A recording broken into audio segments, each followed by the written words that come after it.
For holding Daf Yud Zayin, we're going to begin now. Yud Zayin on Aleph Omar Mar. Omar Mar, we learned in the Brisa, Yochel afilu cholo. You would think that even a Eved who became sick and was not able to work has to add also additional time to compensate for the missed time. That's what the pasuk says. Ubashvish yotza. The 7th year, he shall go out. So the Gemara asks, afilu cholo kol sheish. Is he excused from working the additional time from also the 6 years? Oh, even if he was sick all 6 years. So the says, if you have a Eved who worked for 3 years and was sick for 3 years, he's not obligated to compensate the 6 years for actual work. However, for all 6 years, if he's sick all years, he has to compensate the work. Rav Sheshes says, referring to a case where he's not able to perform strenuous work, but he can do minor work like performing needlework or sewing. Since he can perform work of some type of degree, the Eved is not required to work additional time to compensate for the time that he missed, even if he was ill all 6 years. So Mara says, this itself is a question. You're saying that if he was sick for 3 years and he served for 3 years, he's not obligated to complete the 6 years of actual work. But if he was chayla for 4 years, he's obligated to complete the 6 years of work. Let's look at the sefer. If he's sick for all 6 years, he's chayav to mimashlim ha'arba, but it's for chayav lashlim. So the Gemara answers, this is what it means to say, chala arba. If you're sick for 4 years, so if he's sick for 4 years, he becomes as one who was sick for all 6 years, and therefore he's required to complete the 6 years of actual work. How much does a person give the Eved as a Hanukkah, as a severance gift? It is 5 selah in value of each and every type mentioned in the pasuk. Shehein 15 which is 15 selah. These are the words of the mayor. Rabbi says it's like 30 shkalim. Kishleishim for Eved, like the 30 shekels of the kanas that's paid for a slave. Shema says kechamishim shebe'erchen. That the master gives 50 shekels, like the sum of the valuation, in which 50 shekels is the largest designated amount for a man. 5 selah for each and every type, which is 15 selah. These are the words that are Meir. So the more asked, does the Meir come to teach us a count? The Chiddush certainly cannot be the three fives equal 15. The more answers, that the master is not allowed to give less than the total number, but if he gives some less of one type, if he gives him less of one type and more of another type, then he has no problem with it, and he's fulfilled the mitzvah. When I ask my time of the mayor, what's the reason over a mayor? He learns empty from Bechir.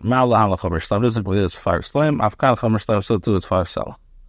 When I ask well, you could say that he's obligated to give 1 selah in total from all the 3 types listed in the pasuk. So the answer is if it would have said Reikum at the end, Kedamar, like you're saying, but now that the pasuk says empty before the pasuk, so then apply the pasuk empty to the sheep, empty to the threshing floor, and empty to the wine press. There must be 5 selah of each type. So I ask, so why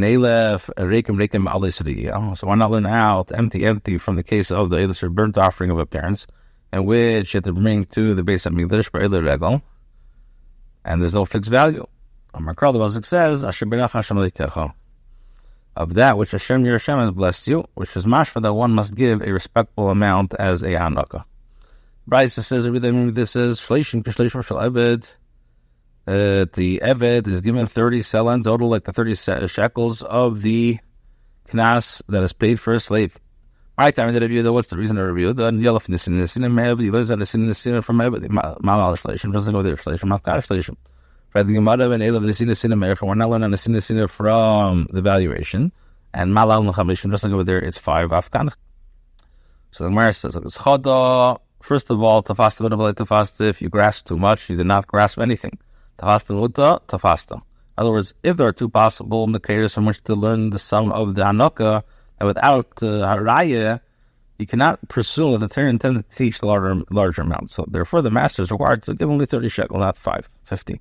Another thing, Eved Me'eved have a Melef. One should learn out the slave, the Anokah, from another involving a slave. 30 shekels pays when an Eved Kanani is, let's say, gored by an ox, rather than learning the halacha of Anokah from the valuation, which applies to all people. Rishimon, the Rice says, Rishimon says, the Odin gives 50 shekels, like the 50 shekels of the valuation of an adult male. My time, the Rishimon, what's the reason? Rishimon governed the citizen in Merach, and he learns out the sinner from evaluation. Malal the Chamishim, just like over there is 50 Afghan Chamishim. Why not say the smallest amount of the valuation, which is 3 selah? And for the Gemara, it says of that which Hashem has blessed you, which is Mashal, the one must give a respectable amount as a Hanukah. Or it says, when Elav Nisin Mev, one allen out, Nisin from Malal Shlashim Afghan Shlashim. Or it says, first of all, like we said, if you grab too much, later fast. So the Gemara answers, Shimon learns out from the word Micha, poverty and poverty, with regards to the valuation. There says, if he's too poor, considering the Avadivri, it says also, if he's too poor, so Micha we learn not. Fragling him out Bishlam, the Meir Milak, or their Meir Hanav saying get him Vedekab. So it makes sense to say, saying the flock, the threshing from the wine presses. He learns that these 3 items, Adanaka give has to be worth 15 selah. Why does he say this? In other words, why would it say flock threshing for a wine press in light of the fact that one may give his slave any product? You would think that when it comes to Anokah, a person grants only these things. How do you know that you add the other things?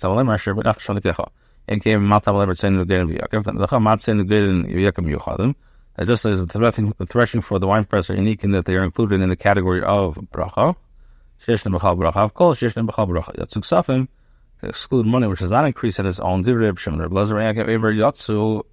comes to exclude mules which cannot reproduce. We're asked of Shimon, and according to Shimon, why does he exclude money but not mules? So he says, mules, their bodies grow to enhance. Although they don't reproduce, they still grow. Rabbi S says, with money, one can conduct money business with them, and thereby profit. In this manner, money can increase. Or it says, it's necessary for the Torah to mention the flock, the threshing floor, and the wine press.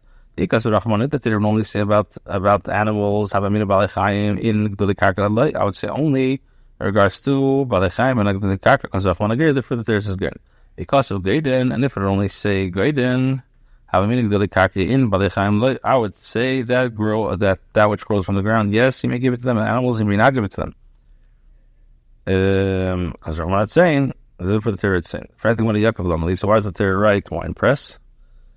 The Mar answer, according to one Rav Shimon, is the mutik safim to exclude money, and the Mar, the mutik brother, is to exclude mules. Tanarabon, with regards, the Torah says, that which Hashem is blessed, you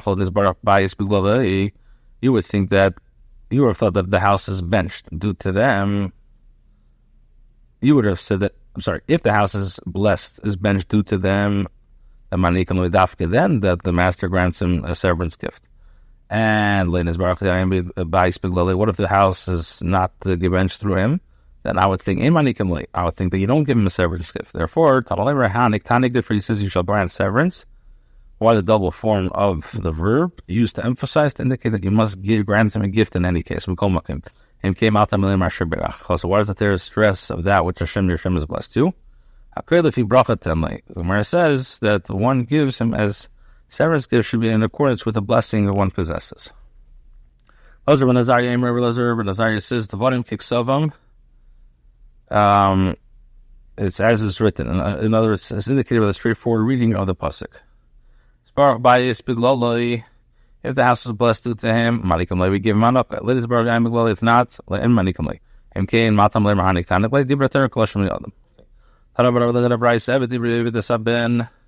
a Hebrew slave serves serves the son of the deceased master, but in Eved Sabas does not serve the daughter. However, when it comes to Hebrew maid servant, neither the son or the daughter nor the master.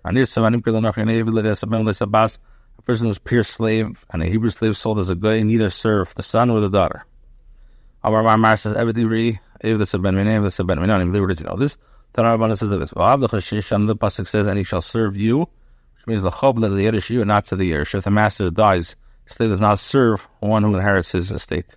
You're saying that it means you and not the Yiddish. Maybe it means you and not the son. When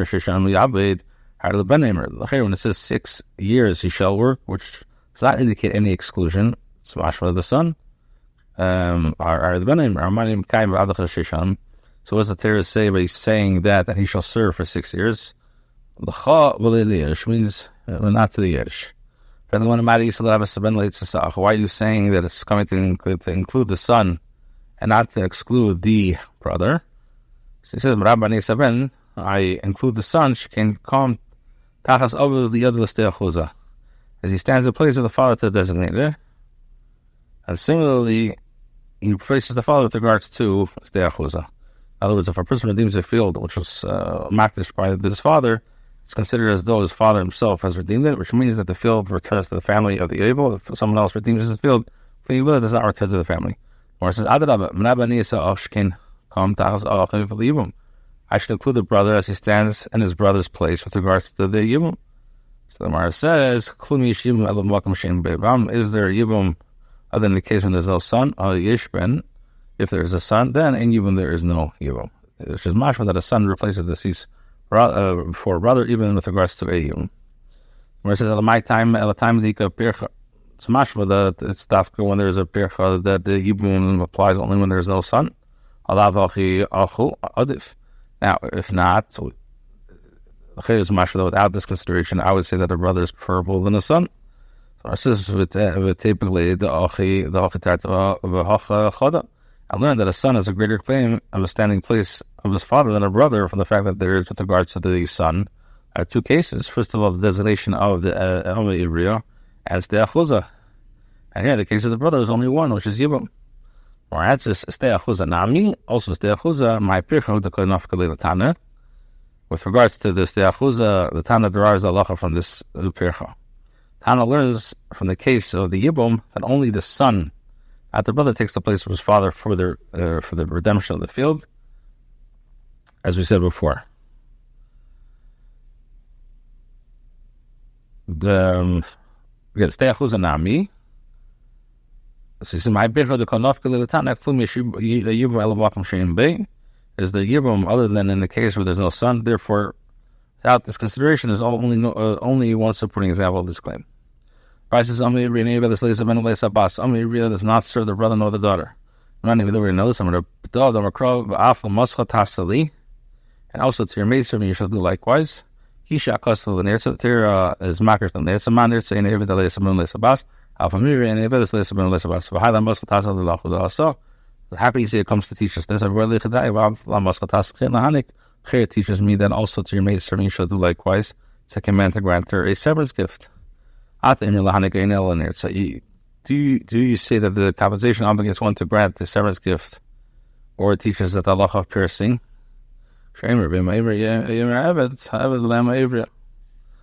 Says, but if the slave shall say, but a Hebrew maid servant cannot. So what do you say? What are you saying? And also to your maid servant you should do likewise. Well, it says lahanik, the grant servants. Lahanik, the Gemara says, yeah. If the kurla muscle can my tasa, why is in tasa? Shamas minatata must be two. But Ivriya does not serve the son, and she's granted a yehanok. When it comes to piercing, and the one who sold a goy to a goy neither serves the son or the daughter. Nirtza, the Chsiv that it comes by the Nirtza, it says that his master shall pierce his ear with a Nirtza, with his awl, and he shall serve him forever. So much that he serves his master. But not the son, not the daughter. Where you know that the person sold to a guy, it says, and he shall reckon with the purchaser, or not with the heirs of the purchaser. However, says, the by Terelai, a guy inherits the property of his father. And he shall reckon with his purchaser. Now with this purchase heirs. One can learn from here that by a regular guy who has Yarshim, there's an offer enemy to retain them, they receive from. But Ateda, a ger does not inherit the property of his father from a guy. As a person who is a ger is considered a new person. He has no ties with his previous family. However, I'm going to receive him. We learn ger enough in regards to a convert that a guy inherits property from the guy's father. So the convert can say to the guy, you take the objects of Avodah Zarah and I will take my money.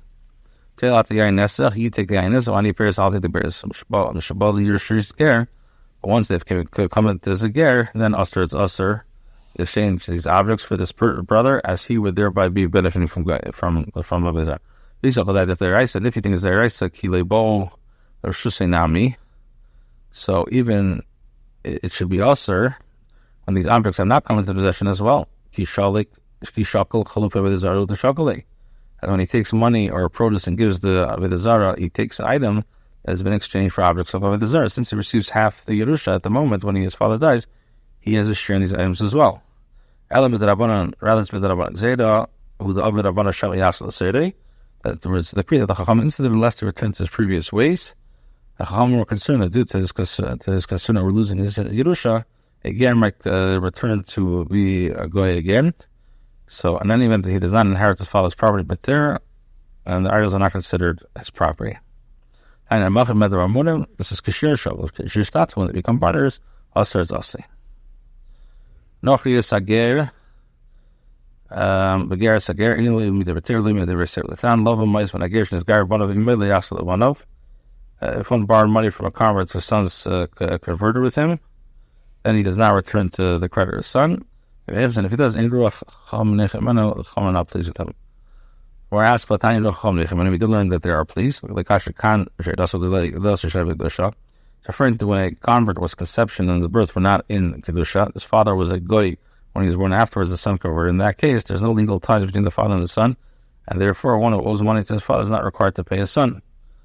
Here it's referring to a case where he was not conceived in sanctity. His mother conceived him before she converted. However, the does Kidushin and his birth was in sanctity as she converted when pregnant. It is appropriate to return the money to this individual.